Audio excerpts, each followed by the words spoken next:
तो आज तलाक की सुनवाई की तारीख थी, इसीलिए प्रीति लखनऊ आई थी और कोर्ट का काम खत्म होने के बाद वो बस स्टैंड पहुंची और दिल्ली जाने वाली बस पकड़ ली।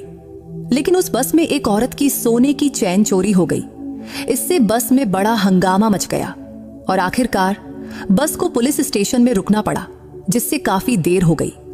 फिर जब बस लखनऊ के थाने से निकलकर जब दिल्ली की ओर रवाना हुई, तब शाम ढल चुकी थी। तब सर्दी के दिन थे और जैसे जैसे शाम से रात हो रही थी, ठंड भी बढ़ती जा रही थी। वैसे आने से प्रीति ने सोचा था कि उसका कोर्ट का काम जल्दी हो जाएगा और दिन रहते ही वो दिल्ली जल्दी पहुंच जाएगी। इसलिए उसने न स्वेटर लिया था न शाल लिया था। लेकिन अब देर होने की वजह से और ठंड बढ़ने की वजह से वो कांपने लगी थी। तब उसके बगल में एक जवान लड़का बैठा था जिसका नाम अजय था। वो प्रीति की हालत बार बार देख रहा था। थोड़ी देर बाद उसने अपनी बैग से एक शाल निकाला और खुद ओढ़ लिया। लेकिन रात जैसे जैसे गहरी होती गई, ठंड और भी बढ़ गई और रात के करीब 10 बजे तक प्रीति के बदन में ठंड इस कदर समा गई कि वो थर थर कांपने लगी। तब उसे इस कदर कांपते देखकर अजय बोला, सुनिए, आपको बहुत ज्यादा ठंड लग रही है। अगर आपको शाल ओढ़ना है तो प्लीज मेरे शाल में आ जाइए। तब प्रीति को उसका शाल शेयर करना ठीक नहीं लगा, लेकिन तब अजय के बार बार कहने पर वो मान गई और फिर दोनों ने मिलकर शाल को आधा आधा ओढ़ लिया और अपना सफर जारी रखा। लेकिन शाल की वजह से दोनों एक दूसरे के बहुत करीब आ गए थे। तभी अजय ने धीरे से अपना एक हाथ प्रीति के कंधे पर रखा। तब सफर के दौरान प्रीति को नींद आने लगी थी, तो अनजाने में उसने अपना सिर अजय के कंधे पर टिका दिया। तब दोनों शाल में लिपटे हुए इतने करीब थे कि लग रहा था जैसे वो दो नहीं बल्कि एक ही हों। हालांकि अजय का स्वभाव बहुत अच्छा लग रहा था, उसका व्यवहार भी सभ्य था। लेकिन तभी उसने धीरे से अपना हाथ प्रीति के कंधे से हटाकर उसके कमर तक ले जाकर उसे हल्के से अपनी ओर खींच लिया। लेकिन इसके बाद जो हुआ उससे प्रीति चौंक गई और सन्न रह गई। नमस्ते दोस्तों, आप सभी का स्वागत है मेरे चैनल पर। एक बार फिर मैं आपके लिए एक रोमांचक कहानी लेकर आई हूं। अगर आपको यह कहानी पसंद आए तो कृपया वीडियो को एक लाइक जरूर करें। तो चलिए शुरू करते हैं। आज प्रीति की कोर्ट में तलाक की तारीख थी, तो दोपहर 2 बजे तक कोर्ट के सारे काम निपट गए। फिर 3 बजे तक वो लखनऊ बस स्टैंड पर थी। उस दिन बस स्टैंड पर बहुत भीड़ थी। दरअसल आरक्षण की मांग के लिए लखनऊ में मोर्चा निकला गया था और वहां के आसपास के गांवों से लोग इस मोर्चे में शामिल होने आए थे।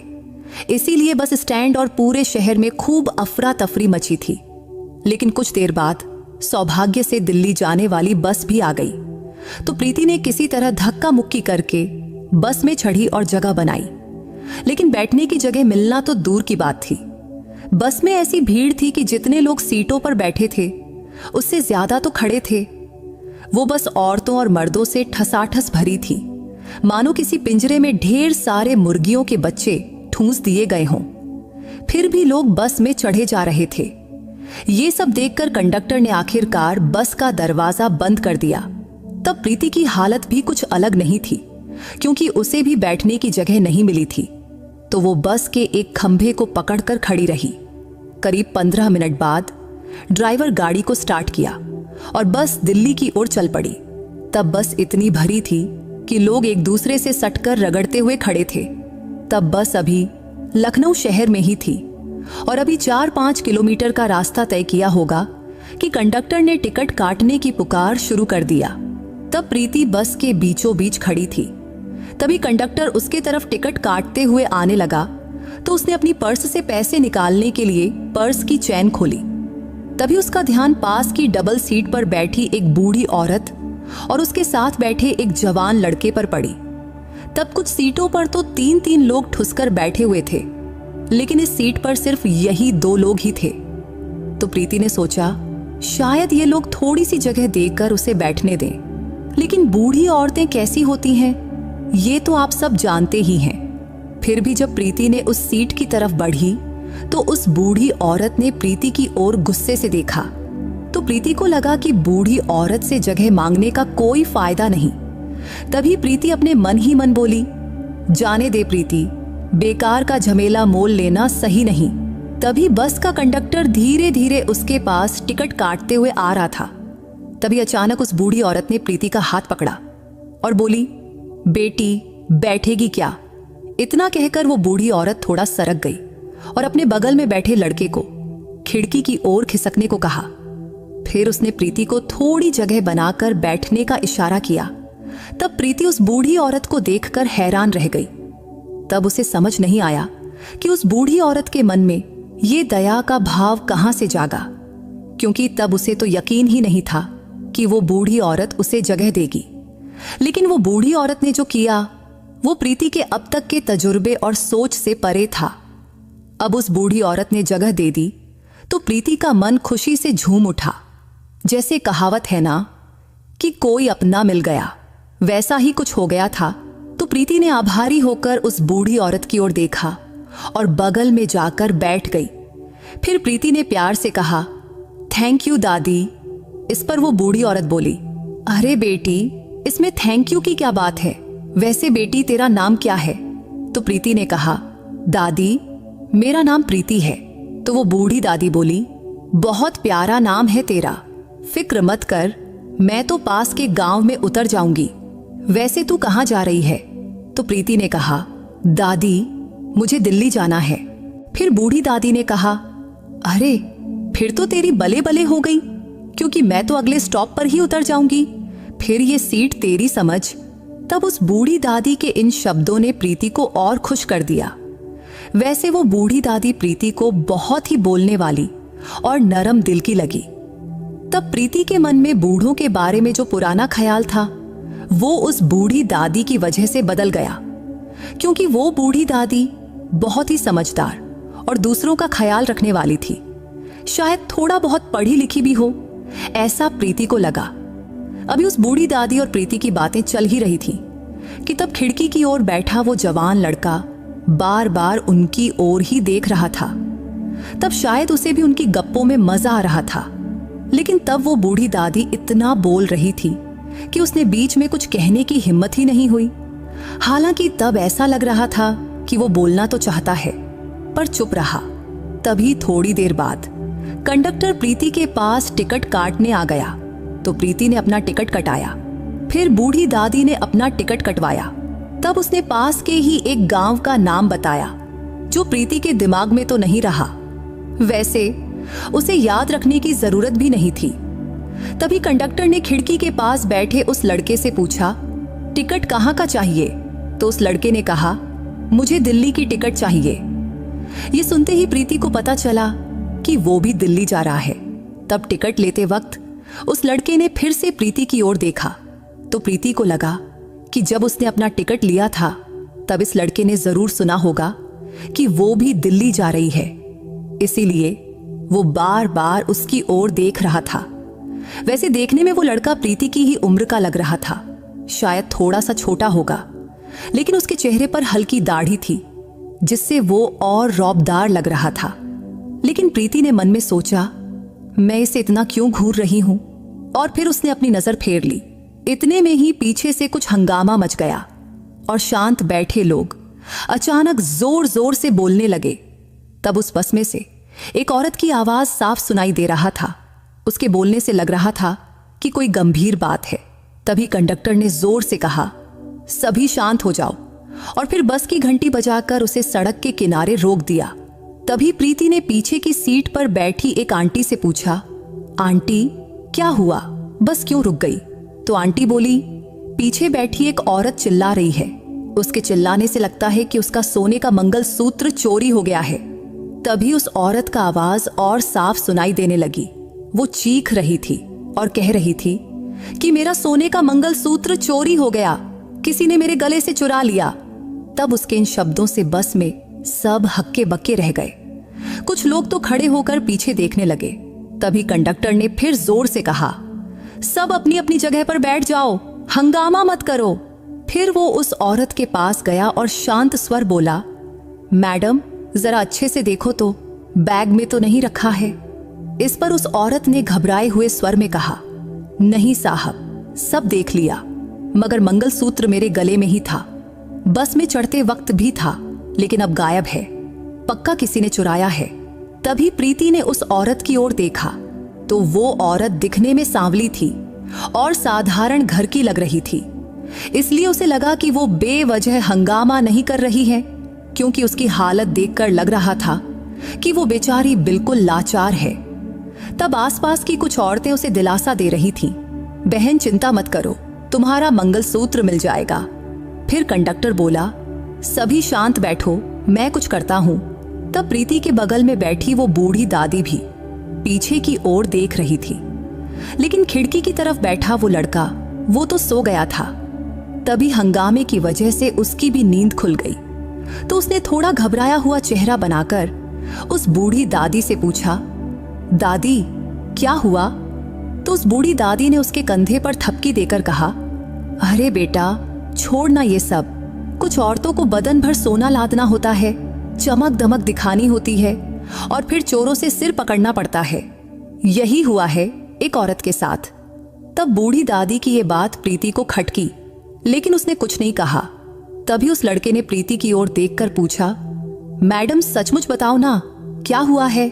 तो प्रीति बोली, पीछे बैठी एक आंटी का सोने का मंगलसूत्र गायब हो गया है, शायद चोरी हो गया है, इसीलिए वो इतना चिल्ला रही हैं। इस पर वो लड़का गंभीर नजरों से इधर उधर देखने लगा। बीच बीच में उसने प्रीति की ओर भी देखा, फिर बिना कुछ बोले सोच में डूब गया। इतने में कंडक्टर और ड्राइवर बस से उतर गए। उन्होंने सबको चेतावनी दिया कि सब लोग बस में ही बैठे रहो, कोई बाहर नहीं जाएगा। तब उन्होंने उस औरत को भी नीचे बुलाया। तब प्रीति खिड़की से ये सब देख रही थी। तब वो औरत बहुत घबराई हुई थी, क्योंकि वो अकेली थी, कोई उसके साथ नहीं था। तब उसकी हालत देखकर प्रीति को लगा कि वो बेचारी गरीब घर की होगी। वैसे भी उस औरत के बोलने से साफ था कि ये धक्का वो बर्दाश्त नहीं कर पा रही थी। तभी कंडक्टर ने पूछा, तुम्हारा मंगलसूत्र कितने ग्राम का था? तो वो औरत बोली, वो डोरी वाला था, उसमें कुछ सोने के मणके थे, कुल मिलाकर 10 तोले का था। ये सुनकर प्रीति ने मन ही मन हिसाब लगाया। अगर सोना 8,000 रुपये प्रति ग्राम भी माना जाए तो उस आंटी का नुकसान करीब 1 लाख से ज्यादा का हुआ। उधर वो बूढ़ी औरत बड़बड़ाती रही, क्या जरूरत है इतना सोना लाद कर बस में घूमने की, बारात निकली थी क्या? तब वो बूढ़ी औरत इतना जोर से बोली कि बस में सबको सुनाई दे गया। कई लोग उसकी बात पर ठहाके मारकर हंस भी पड़े। वहीं प्रीति को बूढ़ी दादी थोड़ी बड़बोली लग रही थी, लेकिन उसने उसे जगह दी थी, इसीलिए वो उसकी आभारी थी, इसीलिए वो उनको कुछ नहीं बोली। तब पास बैठा वो लड़का भी बूढ़ी दादी की बात सुनकर हंस पड़ा। तब हंसते वक्त वो बड़ा हैंडसम लग रहा था, लेकिन तभी प्रीति फिर से सोचने लगी, मैं इसे इतना क्यों देख रही हूं? तभी बस में एक और औरत जोर से चिल्लाई, मेरा मंगलसूत्र भी चोरी हो गया है, मेरी जिंदगी उजड़ गई, हाय राम। अब तो सब लोग हक्के बक्के रह गए। तभी कंडक्टर बस में चढ़ा और उस औरत से पूछा, तुम्हारा मंगलसूत्र कितने ग्राम का था? तो वो बोली, 8 तोले का था। इस पर कंडक्टर हैरानी से बोला, 8 तोले का?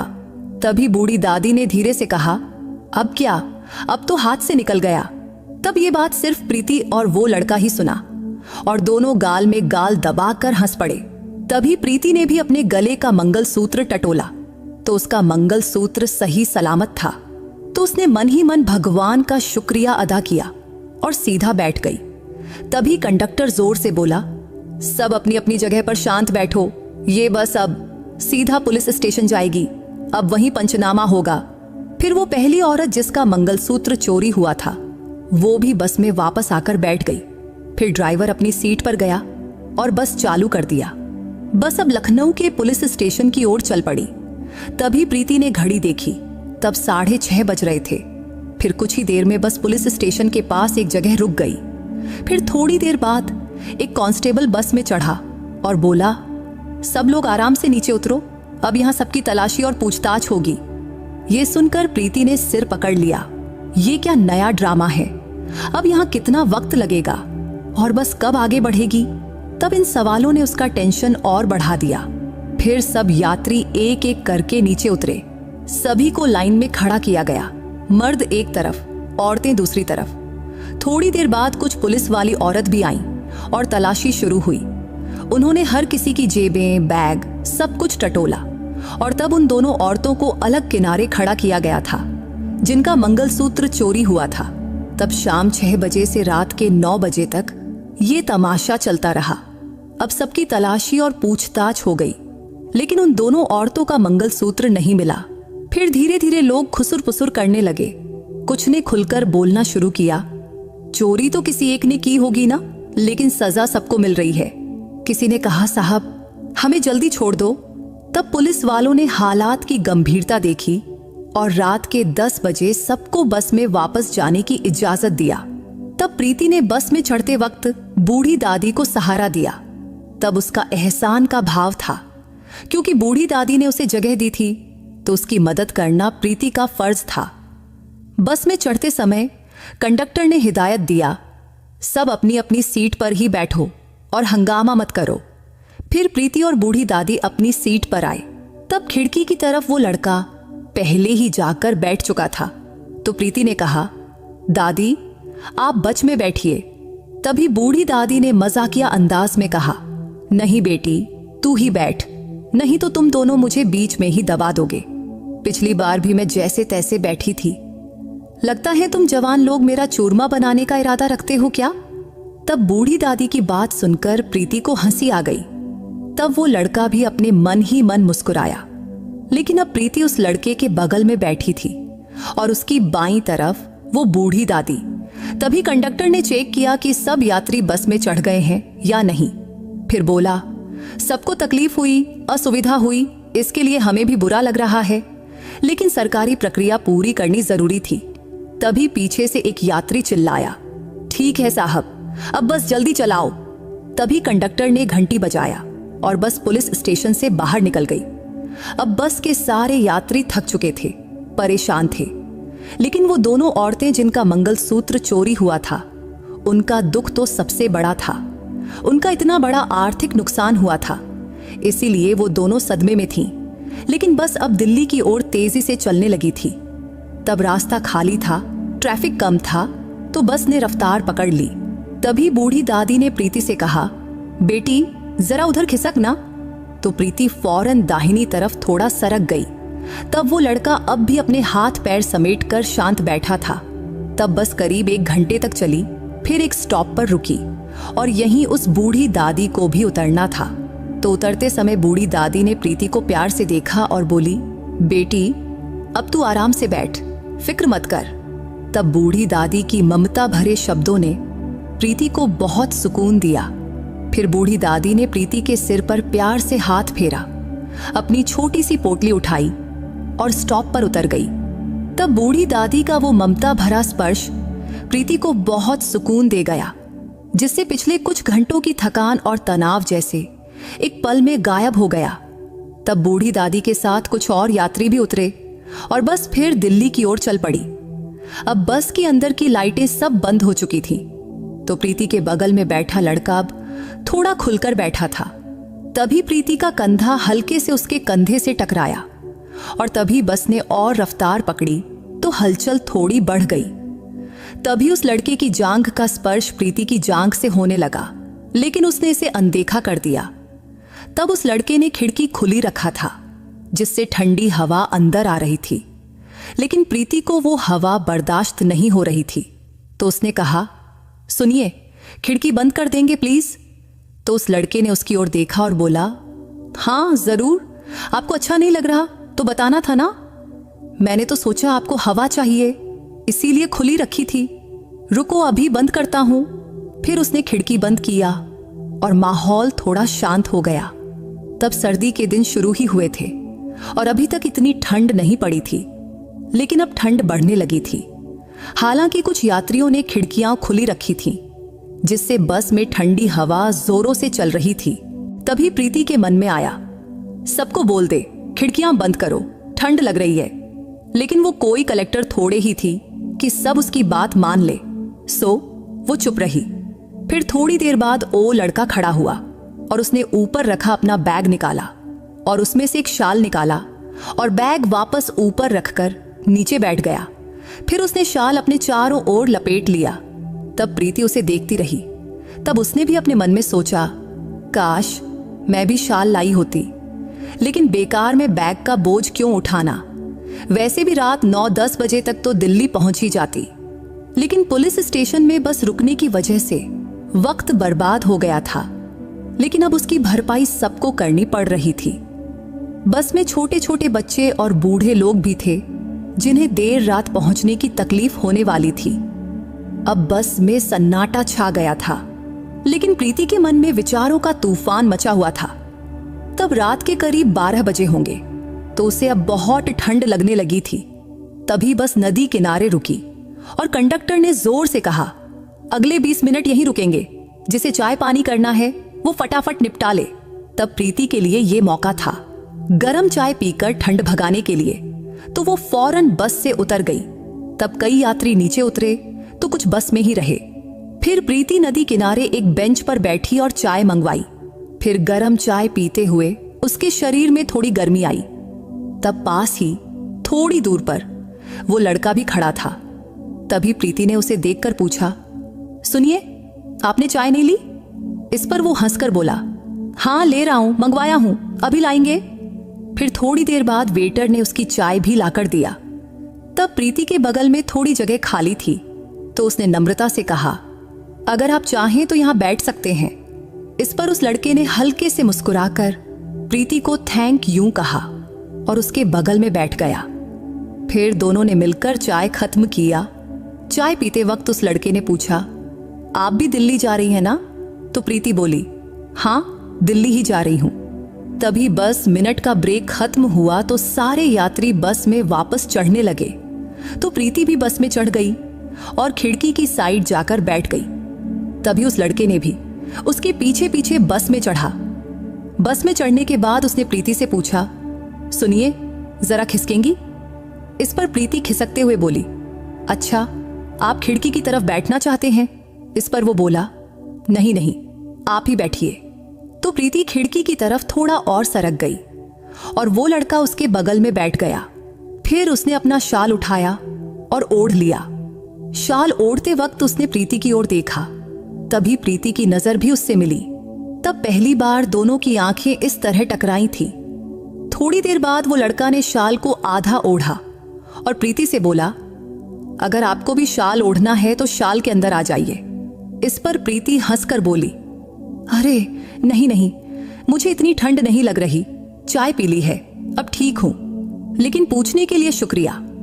इस पर उसने हंसा और अपनी शाल को अच्छे से ओढ़ लिया। तभी बस फिर से चल पड़ी। अब भी दोनों एक दूसरे के बिल्कुल करीब बैठे थे। तभी प्रीति के दिमाग में विचार चलने लगे, रात को स्टॉप पर उतरकर घर कैसे पहुंचूंगी? तभी उस लड़के ने बोला, आपने देखा क्या? तभी प्रीति घबराकर बोली, क्या? तो वो बोला, वो पीछे बैठी आंटी जिसका मंगलसूत्र चोरी हुआ है, वो कितनी दुखी है, उसका चेहरा एकदम उदास हो गया है। और वो आगे बैठी आंटी जिसका भी मंगलसूत्र चोरी हुआ है, लेकिन उसके चेहरे पर जरा भी फिक्र नहीं दिख रही है। इस पर प्रीति ने कहा, मतलब आप क्या कहना चाहते हैं? समझ नहीं आया। तो वो लड़का प्रीति के थोड़ा करीब आया और धीमी आवाज में बोला, मुझे लगता है कि वो आगे वाली आंटी ही चोर हो सकती है। उसी ने पीछे वाली आंटी का मंगलसूत्र चुराया होगा और खुद नाटक रच लिया कि उसका भी मंगलसूत्र गायब है। ये सुनकर प्रीति हैरान रह गई, क्योंकि तब उस लड़के के इस अनुमान ने उसे चौंका दिया था। फिर उसने उस लड़के की ओर देखकर कहा, सचमुच ये बात तो किसी ने सोची ही नहीं। पुलिस को भी उस आंटी की अच्छे से जांच करनी चाहिए थी। तभी उस लड़के ने सिर हिलाते हुए कहा, हाँ, और अगर इनका सचमुच कुछ गायब हुआ होता तो उसके चेहरे पर वो दुख दिखता, लेकिन वो तो बिल्कुल बेफिक्र लग रही है। तब प्रीति ने भी उस लड़के की बात का समर्थन किया और मन में सोचने लगी कि सचमुच पुलिस ने सबकी तलाशी ली, लेकिन शायद इन दोनों की जांच नहीं किया, इसलिए कहीं इस लड़के का अंदाजा सही तो नहीं। फिर थोड़ी देर दोनों चुप रहे। तब बस तेज रफ्तार से दौड़ रही थी, लेकिन अब प्रीति को फिर से ठंड लगने लगी थी। तभी उस लड़के ने पूछा, आपका नाम क्या है? तो प्रीति के मन में सवाल उठा, ये मेरा नाम क्यों पूछ रहा है? लेकिन फिर उसने सोचा, शायद बस में बैठे बैठे बोर हो गया होगा। तो उसने जवाब दिया, मेरा नाम प्रीति है। नाम सुनते ही वो लड़का बोला, अच्छा, बड़ा प्यारा नाम है आपका। इधर अब प्रीति को भी उसका नाम जानने की उत्सुकता हुई, तो उसने पूछा, आपका नाम क्या है? इस पर वो हंसकर बोला, मेरा नाम अजय है। थोड़ी देर बाद अजय फिर बोला, सुनिए, ये शाल ले लीजिए ना, मुझे लगता है आपको इसकी बहुत जरूरत है एल, क्योंकि आपको ज्यादा ठंड लग रही है। इस पर प्रीति ने कहा, अरे नहीं, आप ही ओढ़ लीजिए, आप मुझे अपनी शाल दे देंगे तो फिर आप क्या ओढ़ेंगे? इस पर अजय हल्के से हंसा और बोला, कुछ नहीं, लेकिन मैं मैनेज कर लूंगा। लेकिन प्रीति को उसकी शाल लेना ठीक नहीं लगा, हालांकि उसे जरूरत थी, तो वो थोड़ा हिचकिचाई। लेकिन अजय बार बार आग्रह करता रहा, अरे ले लीजिए ना। तब उसके जिद करने पर प्रीति ने शाल ले ली और कंधों पर डाल ली। शाल ओढ़ते ही उसे थोड़ा सुकून मिला। वैसे शाल पतली थी, लेकिन कॉटन की थी, तो ठंड थोड़ी कम लगने लगी। वैसे अब भी अजय प्रीति के पास ही बैठा था और अब रात के 1 बज चुके थे, तो यात्रियों को सोने के लिए बस की अंदर की लाइटें बंद थीं। सिर्फ 2 छोटी लाइटें जल रही थीं, जिनसे हल्का हल्का उजाला फैला था। उस रोशनी में सबके चेहरे धुंधले दिख रहे थे। तभी प्रीति ने खुद ही अजय से कहा, सुनिए, आपको भी तो ठंड लग रही होगी, तो ये शाल हम दोनों शेयर कर लें। आगे वो बोली, चलो आधा आधा बांट लेते हैं, आधा आप ओढ़ लो और आधा मैं। ये सुनकर अजय थोड़ा हैरान हुआ, लेकिन कुछ बोला नहीं। तभी प्रीति ने शाल का आधा हिस्सा उसकी तरफ किया, तो अजय ने शाल का एक कोना अपने कंधे पर लिया और दूसरा कोना प्रीति ने पकड़ा। लेकिन शाल इतनी बड़ी नहीं थी कि दोनों दूर दूर बैठकर खुद कर ढक सकें, इसीलिए उन्हें और करीब बैठना पड़ा। तो अब दोनों बिल्कुल सटकर बैठे थे, जिससे प्रीति की जांघ अजय की जांघ से पूरी तरह टच हो रही थी। तब आसपास के यात्री भी अपनी अपनी शालों या स्वेटर में लिपटे हुए थे और अब प्रीति भी अजय के बिल्कुल करीब बैठी थी। हालांकि ये हालात उसे थोड़े अटपटे लग रहे थे, क्योंकि अजय एक अजनबी था जिससे वो पहली बार मिली थी और अब उसे उसके साथ इतने करीब बैठना पड़ रहा था। लेकिन अजय की बातों, हाव भाव और व्यवहार से वो भरोसेमंद लग रहा था।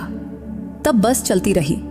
अजय का कंधा अब प्रीति के कंधे से टच हो रहा था और उसका कोहनी उसके पेट के पास छू रहा था। फिर भी अजय का व्यवहार बहुत सभ्य था। वो बड़े सावधानी से बैठा रहा, जैसे मानो कोई गलती न हो जाए। तब शाल की वजह से दोनों की देह की गर्मी एक दूसरे तक पहुंच रही थी, जिससे ठंड थोड़ी कम हो रही थी।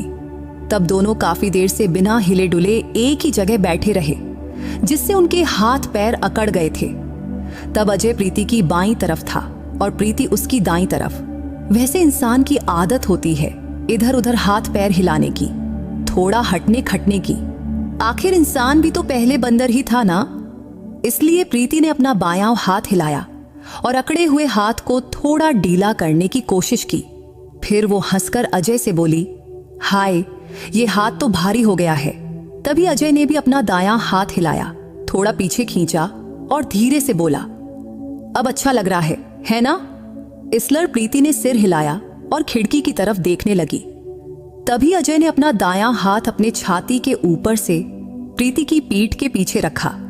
क्योंकि सीट थोड़ी ऊंची थी, तो उसका हाथ मुश्किल से वहां तक पहुंच रहा था। कुछ देर उसने हाथ वैसे ही रखा, लेकिन अचानक उसका हाथ सीट से फिसला और सीधा प्रीति के कंधे पर आ गिरा, जिससे प्रीति थोड़ा चौंकी। तो अजय ने फौरन कहा, सॉरी, गलती से बैलेंस बिगड़ गया।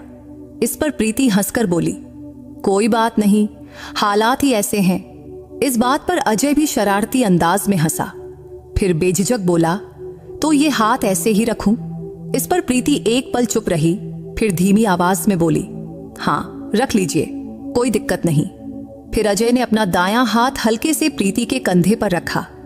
तब प्रीति के बाल जूड़े में बंधे थे, तो उसकी पीठ खुली थी, तो अजय के हाथ की गर्मी उसके कंधे और पीठ पर महसूस हो रही थी, जिससे धीरे धीरे शाल में बैठी हुए प्रीति को अच्छा लगने लगा। लेकिन अजय में एक समझदारी थी कि उसने अपना हाथ बस रखा ही रखा, कुछ हरकत नहीं किया। तब कुछ देर बाद प्रीति का हाथ भी अनजाने में अजय की जांघ पर चला गया। तभी उसने अजय के चेहरे की ओर देखा तब अजय भी उसे देख रहा था। तब एक पल के लिए दोनों की नजरें टकराईं, लेकिन प्रीति ने फौरन अपनी नजरें फेर ली और खिड़की की तरफ देखने लगी। हालांकि अब ठंड बढ़ गई थी, लेकिन ठंड से ज्यादा चेहरे पर ठंडक और मन में उठ रही हलचल महसूस हो रही थी। इधर ज्यादा रात होने की वजह से प्रीति की आंखों पर नींद का असर होने लगा। फिर भी वो कोशिश कर रही थी कि वो अपनी आंखें खुली रखे, लेकिन नींद अपने आप आंखों पर चढ़ रही थी। फिर कुछ ही पलों में उसका सिर अजय के कंधे पर जा गिरा। फिर झटके से उसे होश आया और वो फौरन सीधी बैठ गई। तब अजय धीरे से हंस रहा था। फिर बोला, अगर नींद में हो तो सिर मेरे कंधे पर रखने में कोई दिक्कत नहीं। इस पर प्रीति थोड़ा झेप कर उसकी ओर देखने लगी। तब अजय के चेहरे पर एक अलग सी चमक थी। तब उसकी नजरें जैसे कह रही थीं कि वो भरोसेमंद है। हालांकि प्रीति को पता था कि वो अजनबी है, लेकिन फिर भी अनजाने में उसने अपना सिर अजय के कंधे पर टिका दिया और कुछ ही पलों में उसे नींद आ गई। फिर थोड़ी देर बाद अचानक बस की रफ्तार कम हुई तो प्रीति को लगा जैसे किसी ने उसे हिलाया। तो उसने आंखें खोली तो देखा कि उसका हाथ अजय की जांघ पर पड़ा था और अजय हल्के से उसका हाथ हिला रहा था। तब उसका स्पर्श इतना नरम था कि प्रीति के बदन में एक अजीब सी लहर दौड़ गई।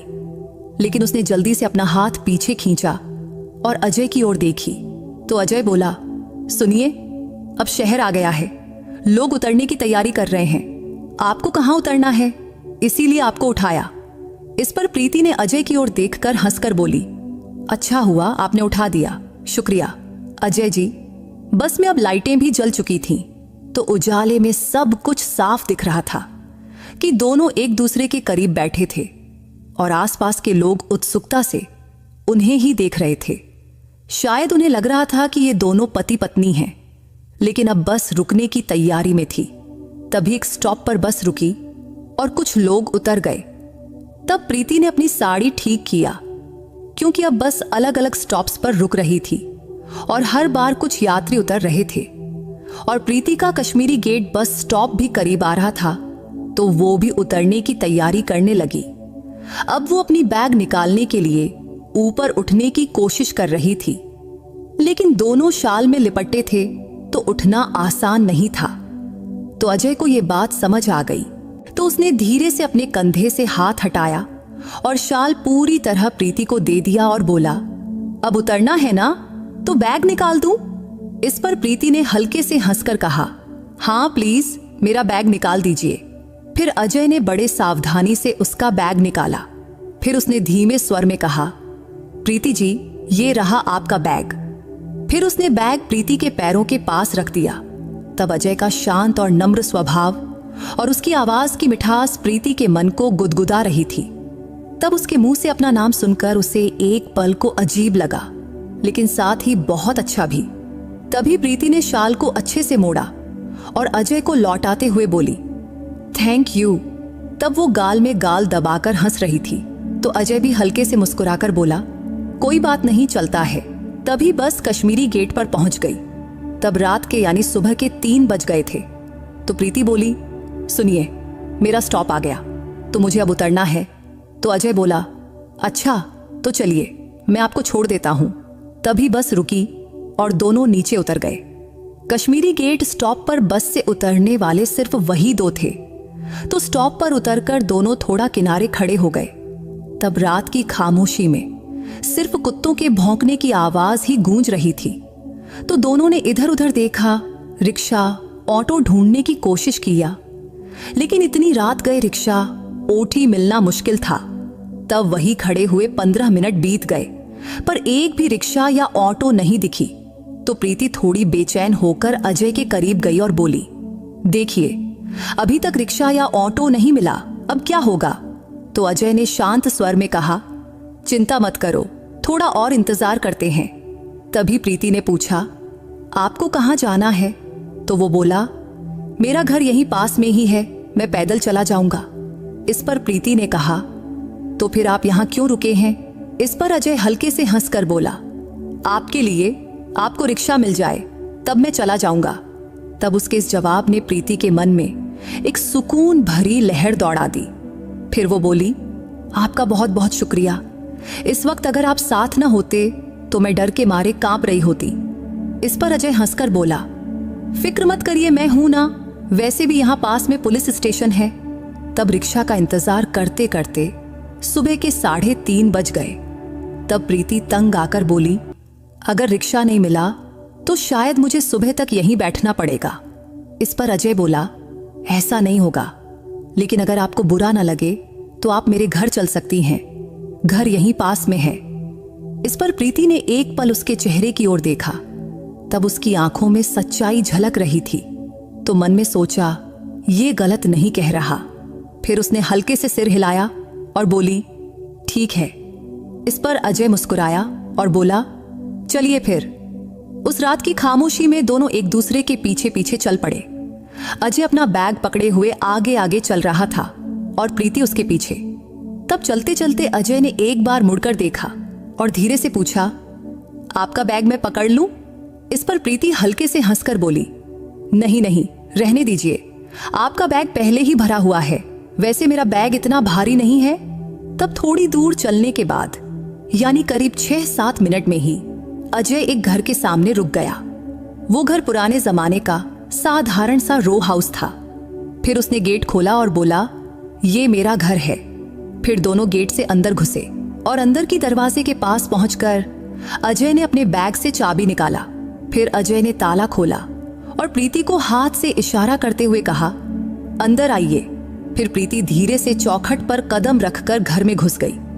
वो घर साधारण लेकिन साफ सुथरा था। अंदर जाते ही अजय ने कहा, अपना बैग यहां रख दीजिए। तो प्रीति ने बैग कुर्सी पर रख दिया। फिर अजय बोला, प्रीति जी, आप पहली बार मेरे घर आई हैं, ऐसा लग रहा है कि ढंग से स्वागत भी नहीं कर पाया। फिर भी कुछ लेंगी, चाय या कॉफी?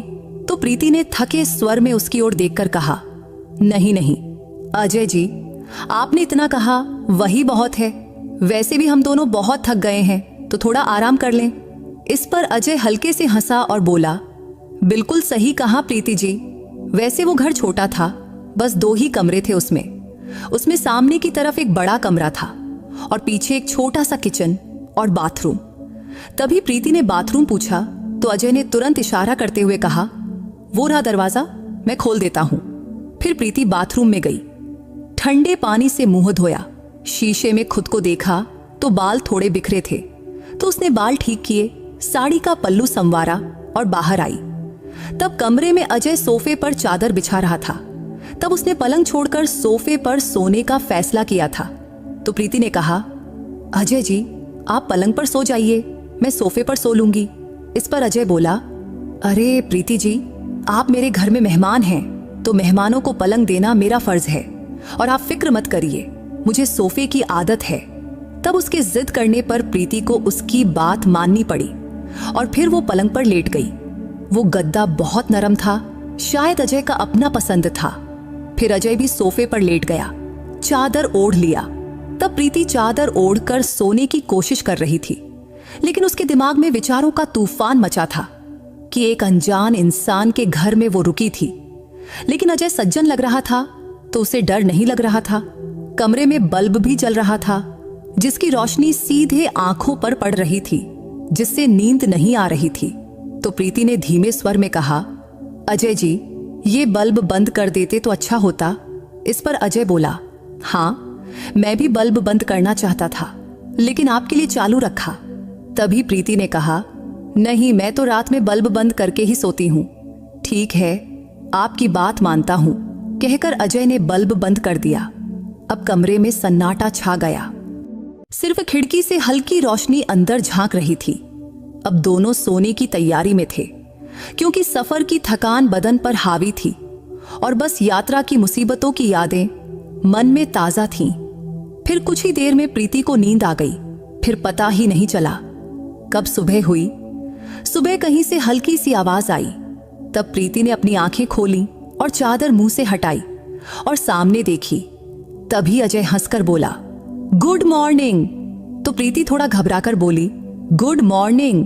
तब उसने अजय की ओर देखा तो उसने कपड़े बदल लिया था और एक फिटिंग वाला टी शर्ट पहना था, जो उसके सुदृढ़ शरीर को और आकर्षक बना रहा था, और उसका लंबा चौड़ा कद उसे और भी सुंदर दिखा रहा था। तो प्रीति कुछ पल तो उसे देखती ही रही, फिर खुद को संभाली। तभी अजय बोला, आप फ्रेश हो लीजिए, तब तक मैं चाय बनाता हूं। फिर प्रीति बाथरूम गई। वहां लाल दंत मंजन और कोलगेट रखा था। हालांकि उसके पास ब्रश नहीं था, तो उसने उंगली से दंत मंजन लगाकर दांत साफ किया, मुंह धोया, फिर शीशे में देखकर बाल ठीक किया और बाहर आई।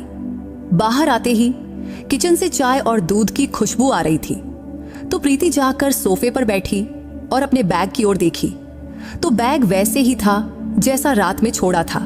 तो अब वो वापसी की तैयारी में थी। तभी अजय किचन से बाहर आया।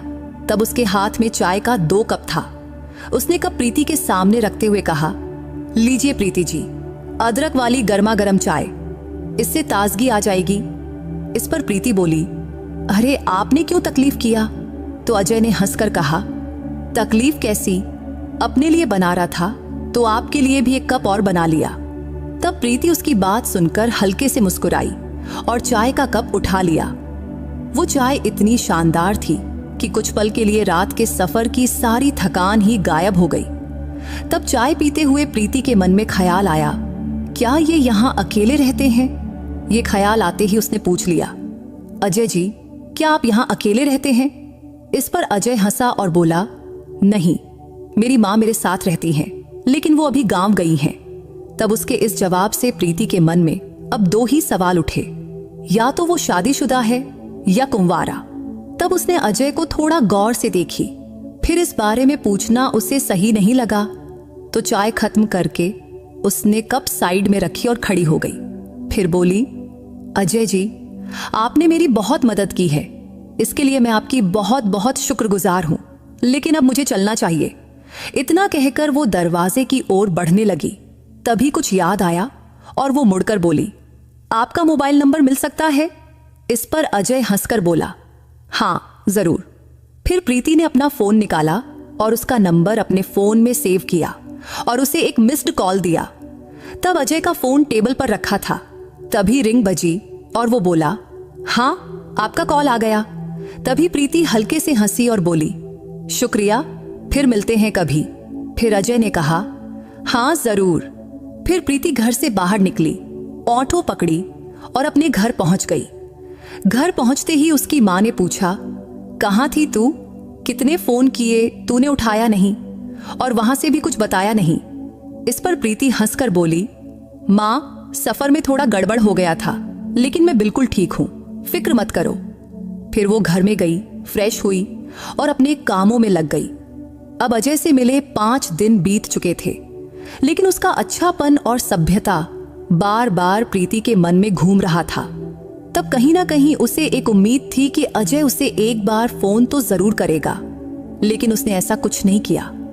जबकि उसका शांत और सौम्य स्वभाव प्रीति को और ज्यादा आकर्षित कर रहा था। तो छठे दिन सुबह प्रीति से रहा नहीं गया, तो उसने खुद ही अजय को फोन किया। तब पहली बार फोन का रिंग लंबा बजा, लेकिन उसने उठाया नहीं। फिर 5 मिनट बाद अजय का कॉल आया, तो प्रीति ने उत्सुकता से फोन उठाया और कहा, हेलो। तो उधर से अजय की शांत लेकिन मधुर आवाज आई, हेलो प्रीति जी, आप कैसी हैं? तब उसकी आवाज में थोड़ा सा घबराहट थी, शायद उसे प्रीति के फोन की उम्मीद नहीं थी। तो प्रीति ने फटाफट जवाब दिया, आपकी याद आई तो फोन किया। इस पर अजय धीरे से बोला, अच्छा, बहुत अच्छा किया। फिर उनकी बातें शुरू हो गईं। क्या बोले, कैसे बोले, पता ही नहीं चला, क्योंकि गपशप इतनी रंगीन थी कि रुकने का नाम ही नहीं ले रही थी। तभी प्रीति के फोन पर दूसरी तरफ से वकील का कॉल आने लगा, तो उसने अजय से कहा, सुनिए, मेरा एक जरूरी कॉल आ रहा है। इस पर अजय बोला, कोई बात नहीं। तभी प्रीति ने जल्दी से पूछा, अभी कॉल काटिए मत, वैसे आप आज क्या कर रहे हैं? तो अजय ने कहा, कुछ खास नहीं, थोड़ा बाहर जाना है। तो प्रीति ने हिम्मत करके पूछा, क्या हम आज मिल सकते हैं या फिर कल? तब उधर कुछ पल खामोशी छाई रही, तो प्रीति को लगा कहीं कॉल कट तो नहीं गया, लेकिन स्क्रीन पर कॉल चालू दिख रहा था। तभी अजय ने शांत स्वर में जवाब दिया, हाँ ठीक है, कहाँ मिलना है? तो प्रीति बोली, लोधी गार्डन में, कल सुबह 10 बजे, चलेगा? इस पर अजय ने कहा, हाँ ठीक है। फिर कॉल कट हो गया। अगले दिन सुबह प्रीति बहुत उत्साह से उठी। तब उसके मन में एक अजीब सा जोश था। तब अपनी माँ को बताकर वो तैयार हुई और 8 बजे घर से निकल पड़ी और ठीक 9:40 पर वो लोधी गार्डन पहुंच गई। तब गार्डन में कुछ ही लोग आए हुए थी, तो एक बेंच पर बैठकर वो अजय का इंतजार करने लगी। लेकिन तब प्रीति के मन में उथल पुथल मची थी। क्या अजय आएगा? कहीं उसने मुझे बेवकूफ तो नहीं बनाया? लेकिन नहीं, वो ऐसा कुछ करेगा ऐसा नहीं लगता। तभी उसका फोन बजा तो स्क्रीन पर अजय का नाम दिखा, तो उसने जल्दी से फोन उठाया। तो अजय ने पूछा, हेलो, आप कहाँ हैं? तो प्रीति ने कहा, मैं यहाँ हूँ, गार्डन के बाईं तरफ गुलाब के पौधों के सामने, बस आ रहा हूँ। इतना कहकर अजय ने फोन काट दिया। इधर अब प्रीति की धड़कनें तेज हो गईं। उसने खुद को देखा, दुपट्टा ठीक किया। उसने रंग बिरंगा स्लीवलेस टॉप और मैचिंग दुपट्टा पहना हुआ था। तब कुछ ही पलों में वो अजय को दूर से अपनी ओर आते देखकर खड़ी हो गई। तब उसे देखते ही उसका दिल और जोर जोर से धड़कने लगा। तभी अजय पास आया और हंसकर बोला, सॉरी, थोड़ा लेट हो गया। इस पर प्रीति ने हंसकर कहा, कोई बात नहीं, बस 10 मिनट की देरी हुई है। तभी वो थोड़ा घबराई हुई बेंच पर बैठ गई। तब चारों तरफ हवा में लहराते पेड़ों की छांव, पक्षियों की चहचहाहट और उनके बीच की खामोश बातों ने एक रोमांटिक माहौल बना दिया था। इसके साथ ही अजय का सादा और सच्चा व्यक्तित्व धीरे धीरे प्रीति का दिल जीत रहा था। लेकिन उसे समझ नहीं आ रहा था कि बात शुरू कैसे करे। तभी उसने अजय की ओर देखकर धीरे से पूछा, आपका गांव कहाँ है? तो अजय बोला, मेरा गांव दिल्ली के पास ही है, माँ वहीं रहती हैं, वो अभी अगले 20 दिन तक गांव में ही रहेंगी। इस पर प्रीति ने पूछा, अच्छा, तो खाना पीना कैसे मैनेज करते हैं? इस पर अजय हंसकर बोला, एक टाइम बाहर से मैनेज कर लेता हूं और एक टाइम घर पर जो बन जाए वही खा लेता हूं। तब उसके सादे और मजेदार जवाब पर प्रीति भी हंस पड़ी। तब वो प्रीति के कपड़ों को ही देख रहा था, जैसे कुछ पूछना चाहता हो, लेकिन हिम्मत नहीं कर पा रहा था। इसलिए कुछ पल खामोशी में बीते। फिर आखिरकार अजय ने पूछ ही लिया, और आपके मिस्टर वो कहाँ रहते हैं? तब ये सवाल सुनकर प्रीति थोड़ा चुप हो गई। तभी अजय ने फौरन सॉरी कहते हुए घबराकर पूछा, कुछ गलत तो नहीं पूछ लिया? इस पर प्रीति ने शांत स्वर में कहा, नहीं नहीं, ऐसी कोई बात नहीं। सच कहूं तो मेरे पति के साथ मेरी कुछ दिक्कतें थीं, इसलिए हमारा लखनऊ कोर्ट में केस चल रहा है और हमारे तलाक की प्रक्रिया शुरू है। तब उसके जवाब से अजय थोड़ा गंभीर हो गया। फिर उसने नम्रता से कहा, सॉरी, मुझे नहीं पता था। तभी प्रीति ने अजय की ओर देखकर कहा, अजय जी, आप सॉरी क्यों कह रहे हैं? जिंदगी है, इसमें अच्छा बुरा तो चलता ही रहता है। वैसे भी भगवान किसी को परफेक्ट जिंदगी नहीं देता। इस पर अजय हंसकर बोला, सच कहा प्रीति जी, आप बिल्कुल ठीक कह रही हैं। तब उसकी आंखों में प्रीति के लिए इज्जत साफ झलक रही थी। तब बातों बातों में वक्त कब बीत गया पता ही नहीं चला। जब प्रीति को प्यास लगी तो उसने पर्स से छोटी सी पानी की बोतल निकाली और एक घूंट पीकर उसने अजय को दी। फिर अजय ने उसी बोतल से पानी पिया और धीरे से थैंक यू कहा। तब उसके सादी व्यवहार से प्रीति को बहुत अपनापन महसूस हुआ। तभी अजय ने पूछा, कुछ नाश्ता कीजिएगा? तो प्रीति बोली, नहीं, मैंने कर लिया है, लेकिन अगर आपको करना है तो चल सकते हैं। फिर अजय उसे पास के रेस्टोरेंट में ले गया। फिर दोनों ने मजे से छोले भटूरे खाया। खाने के बाद प्रीति ने बिल देने के लिए पर्स से पैसे निकाली। तभी अजय बोला, रहने दीजिए, मैं दे दूंगा। तब उसके इस रिस्पेक्ट भरा स्वभाव से प्रीति को बहुत अच्छा फील हुआ। तब नाश्ते के बाद वक्त कैसे बीत गया पता ही नहीं चला। अब दोपहर का 2 बज गया था। तो आखिरकार अजय ने हंसकर कहा, चलो प्रीति जी, अब चलते हैं, फिर कभी मिलते हैं।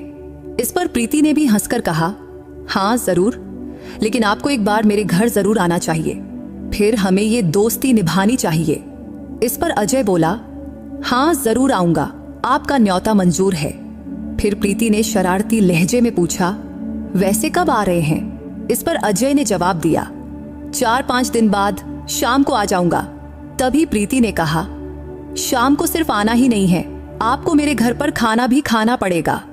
तो अजय ने शरारती भरे लहजे में जवाब दिया, ठीक है, और फिर दोनों हंस पड़े। इसके बाद घर लौटने के बाद प्रीति बार बार अजय के ख्यालों में ही खोई रहती, क्योंकि उसका सादापन और संयम उसके मन को बहुत भा रहा था। और ये बात उसे सबसे खास लगी कि अजय ने उसके अतीत के बारे में ज्यादा सवाल नहीं किया। इसलिए तो उसके व्यवहार में एक अनोखा जादू जैसा उसे लग रहा था, जो प्रीति के दिल को बार बार छू रहा था। सोमवार का दिन था। उसकी मम्मी पापा एक शादी में गए थे और प्रीति घर पर अकेली थी। तब अजय के विचारों ने उसके मन को पूरी तरह जकड़ लिया था। तभी आखिरकार उसने शाम को अजय को खाने का न्योता देने के लिए फोन किया। तब अजय ने खुशी खुशी हामी भर दिया। वैसे भी उसने 4-5 आने को कहा था, तो आज आता ही, लेकिन उससे पहले ही प्रीति ने कॉल कर दिया। फिर शाम होते ही प्रीति की बेचैनियां बढ़ने लगी। वो तरह तरह के खाने बनाने लगी। जब शाम का 8 बजा, तब दरवाजे की घंटी बजी तो प्रीति का दिल जोर जोर से धड़कने लगा। फिर उसने दरवाजा खोला। तब दरवाजा खोलते ही अजय के चेहरे पर शांत सी मुस्कान देखकर प्रीति के चेहरे पर भी हंसी खिल गई। फिर अजय अंदर आकर सोफे पर बैठा और प्रीति रसोई में चली गई और खाना बनाने लगी। तब उसने पनीर की सब्जी, तूप लगी रोटियां, खड़ी और साथ में तीखा सलाद बनाया। तब कम वक्त में खाना तैयार हो गया। फिर दोनों टेबल पर बैठकर गपशप करते हुए खाना खाने लगे। तब खाना खाते खाते मजेदार बातें होती रहीं। तब अजय ने प्रीति के खाने की तारीफ करते हुए कहा, प्रीति जी, इतनी मजेदार पनीर की सब्जी, सलाद और खड़ी, बहुत दिनों बाद घर का खाना खाने का मजा आया है। तब उसकी तारीफ से प्रीति का मन खुशी से भर गया। फिर खाना खत्म होने के बाद दोनों सोफे पर बैठे, टीवी चालू किया और हल्की फुल्की बातें करने लगे। तभी प्रीति ने हंसकर पूछा, अजय जी, आपको आइसक्रीम पसंद है? तो अजय ने शरारती अंदाज में कहा, सच कहूं तो खाने के बाद कभी आइसक्रीम नहीं खाई है, लेकिन आपकी बात कैसे टाल सकता हूं। तभी प्रीति ने फौरन फ्रिज से 2 आइसक्रीम निकाली, एक अजय को दी और दूसरी खुद ली। फिर दोनों साथ में आइसक्रीम खाने लगे। तब भी अजय का सादापन और स्वभाव प्रीति को बहुत भा रहा था। तब आइसक्रीम खत्म होने के बाद दोनों फिर से सोफे पर बैठ गए। फिर अजय ने कहा, आपका मोबाइल तो बहुत अच्छा है, कौन सा है? तो प्रीति ने हंसकर जवाब दिया, सैमसंग का है, ज्यादा महंगा नहीं लेकिन अच्छा है। तभी अजय थोड़ा और करीब सरक गया और प्रीति के हाथ पर हल्का सा छूते हुए बोला, कोई मजेदार कॉमेडी वीडियो दिखाइए ना। तो प्रीति ने मोबाइल पर कुछ मजेदार रील्स चलाई। फिर दोनों देखकर खूब हंसे। तब उस हंसी और बातों में दोनों एक दूसरे के और करीब आ गए थे। तभी अजय ने प्रीति के कंधे पर हल्के से हाथ रखा तो प्रीति थोड़ा घबरा गई, लेकिन कुछ बोली नहीं, क्योंकि उसके स्पर्श में एक खास तरह का अपनापन था। लेकिन धीरे धीरे अजय ने उसे अपनी ओर खींच लिया। तब उसकी आंखों में साफ साफ भावनाएं झलक रही थीं। तो प्रीति ने भी उसे रोका नहीं। तब उनके चेहरे आसपास आए और अनायास ही दोनों के होंठ एक दूसरे को हल्के से छू गए। उस पल में प्रीति का मन और शरीर अजय के स्पर्श से सराबोर हो गया। तभी अजय ने उसे धीरे से सोफे पर लिटाया और उसकी गर्दन पर हल्का सा चुंबन दिया, जिससे प्रीति के बदन में जैसे बिजली सी दौड़ गई। तो उसने अपनी आंखें बंद कर ली और उस लम्हे का आनंद लेने लगी। फिर अजय ने उसके बालों पर हाथ फेरा, दुपट्टा साइड में किया और दोनों प्यार की एक अनोखी दुनिया में खो गए। उस रात अजय ने उसे भरपूर प्यार दिया और प्रीति ने भी पूरे दिल से उसका साथ दिया। तब एक दूसरे की बाहों में वो रात प्रीति के लिए अविस्मरणीय बन गई। सुबह जब प्रीति की आंख खुली तो अजय उसके पास ही था। तब उसे शांत सोते देख प्रीति का मन उसकी रात की प्रेम भरी यादों से भर गया। फिर वो उठी, कपड़े ठीक की, नहाई और नाश्ता तैयार किया। तब नाश्ते के दौरान अजय ने कहा, प्रीति एक बात कहूं? तो प्रीति ने जवाब दिया, हाँ कहिए ना। तो अजय बोला, प्रीति कल की रात मेरी जिंदगी की सबसे खास रात थी। तब उसने रात के उन पलों को इतने प्यारे शब्दों में बयां किया कि प्रीति के मन में उसके लिए इज्जत और भरोसा और बढ़ गया। फिर नाश्ते के बाद अजय जाने की तैयारी करने लगा।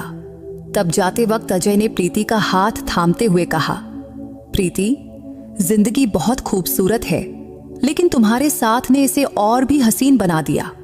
तब उसके इन शब्दों से प्रीति का मन खुशी से झूम उठा। फिर वो हंसकर उसे विदा दी और अजय अपने घर चला गया। इधर प्रीति घर का सामान समेटने में लग गई। तभी उसे सोफे पर अजय का पर्स पड़ा दिखा। तो उत्सुकता से उसने पर्स खोला तो उसमें एक पहचान पत्र था जिसमें लिखा था अजय एलोन, अविवाहित। तब ये देखकर प्रीति का आनंद और दोगुना हो गया, क्योंकि अजय अभी कुंवारा था। तो ये ख्याल उसके मन में उम्मीद की किरण जगा गई।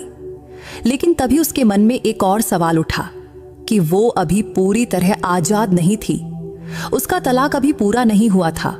तो उसे लगा कि इस नए रास्ते पर चलने से पहले उसे खुद को पूरी तरह मुक्त करना होगा। तब प्रीति ने ठान लिया कि अब उसे अपने पति से तलाक ले ही लेना है। वैसे भी वो खुद उससे अलग होने को बेताब था, फिर वो क्यों जबरदस्ती रिश्ते को थामे रखे। तब इस ख्याल ने उसके मन को और मजबूत कर दिया। फिर उसने फैसला किया कि अब वो अपनी जिंदगी अपने हक से जिएगी। उसी दिन अजय का फोन आया और उसने कहा, प्रीति कल सुबह मेरे घर आ जाओ ना। तब प्रीति ने थोड़ा सोचा और बोली, हाँ ठीक है, मैं कल आऊंगी। तब अजय की बातों से उसे लगा कि वो उससे मिलने को बहुत उत्सुक है। लेकिन उसके मन में एक उलझन थी, कहीं अजय उसे सिर्फ शारीरिक सुख के लिए तो करीब नहीं ला रहा, क्योंकि उनके बीच जो रिश्ता बन रहा था उसे क्या नाम दे, ये जवाब उसके पास भी नहीं था। लेकिन अगले दिन ठीक समय पर प्रीति अजय के घर पहुंची। फिर दरवाजा खुलते ही अजय ने उसे गले से लगा लिया और बोला, प्रीति जी, आपकी बहुत याद कर रहा था। उस दिन तो मन कर रहा था कि आपकी छोड़ूं ही नहीं और हमेशा के लिए आपके साथ ही रहूं। तब उसके इन शब्दों से प्रीति का दिल खुशी से भर गया। फिर अजय ने उसे हल्के से चूमा, लेकिन प्रीति ने उसे रोकते हुए कहा, अजय रुक जाओ, मुझे कुछ कहना है। हाँ बोलो ना प्रीति, अजय ने चिंतित स्वर में कहा। तो प्रीति ने उसकी आंखों में आंखें डालकर कहा, अजय मेरी शादी पहले हो चुकी है। आपको पता है कि मेरा तलाक का केस लखनऊ कोर्ट में चल रहा है, इसलिए मैं अभी पूरी तरह आजाद नहीं हूं। लेकिन मैं आपसे पूछना चाहती हूं, क्या आप मेरा जिंदगी भर का साथी बनोगे? क्योंकि मुझे सिर्फ शारीरिक सुख के लिए कोई नहीं चाहिए, बल्कि मुझे जीवन साथी चाहिए। अगर आप तैयार हो तो मेरे लिए इससे बड़ा सौभाग्य कुछ नहीं। तब ये सुनकर अजय के चेहरे पर खुशी की लहर दौड़ गई। उसने अचानक प्रीति को दोनों हाथों से पकड़कर अपने गोद में उठाया और हंसकर बोला, प्रीति जी, आपने तो मेरे दिल की बात कह दी। वैसे भी मुझे आपके अतीत से कोई मतलब नहीं, मैं सिर्फ आपका भविष्य का हिस्सा बनना चाहता हूं। इसलिए आप जैसी है मुझे वैसी ही चाहिए। मेरे घर में सिर्फ मेरी माँ है और वो मेरे फैसले को जरूर मंजूर करेंगी। बस आप अपने घर वालों से इजाजत ले लीजिए। इस पर प्रीति खुशी से बोली, ठीक है अजय जी, मैं अपने घर वालों से बात करती हूँ। उस दिन दोनों ने फिर से प्यार भरे पल साथ बिताए। फिर शाम को प्रीति अपने घर लौटी। तब उसके मम्मी पापा गांव से वापस आ चुके थे। तो प्रीति ने उन्हें अजय और अपने बारे में सब कुछ बताया और आखिर में बोली, मम्मी पापा, अजय मुझसे शादी करने को तैयार है, बस आपकी रजामंदी चाहिए। इस पर उसकी मम्मी पापा ने उसकी आंखों में देखा और बोले, बेटी, तेरी फैसले को हमारी पूरी सहमति है। बस तू अजय के साथ खुश रहना, यही हमारी खुशी है। हमें और क्या चाहिए। फिर जल्द ही प्रीति और अजय की शादी पक्की हो गई और उनका विवाह बड़े धूमधाम और खुशी से संपन्न हुआ। शादी के बाद प्रीति और अजय ने एक दूसरे के साथ नई और खूबसूरत जिंदगी की शुरुआत किया। तो दोस्तों, उम्मीद है ये कहानी आपके दिल को छू गई होगी।